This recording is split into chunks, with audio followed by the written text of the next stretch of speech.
దవాఖాన పెద్దగానే ఉన్నది, ఫీజు ఎంత గుంజుతారో అనుకునేరు.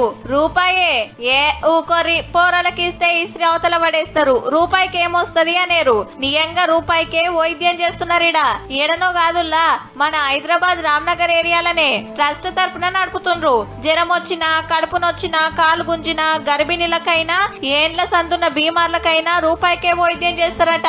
అది కూడా దవాఖానోళ్ళు తీసుకోరు, కౌంటర్లో పెట్టిన గీ గల్లెలెయ్యాలి. అంతకంటే ఎక్కువ ఇస్తామంటే మీ ఇష్టం. 18 మంది డాక్టర్లు ఉన్నారట. టెస్టులకు బయటికి పోవాల్సిన పని కూడా లేదు. బయటికంటే చాలా అగ్వకే ఈడనే చేస్తారట. ఆశ్రమం ఉంటేనే పరీక్షలు రాస్తారట. తక్కువ ఖర్చుతో తగ్గిపోతట్టు మందులు ఇస్తారట.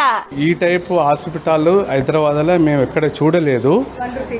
1 రూపీ కన్సల్టెంట్ అనేది అన్ని సేవా కార్యక్రమాలు ఉంది. టెస్ట్లకు కూడా 50% కన్సెషన్ అంటే బయట ఎక్కడ చూడ కూడా రేట్లు విపరీతంగా ఉంటాయి. రోజుకు 200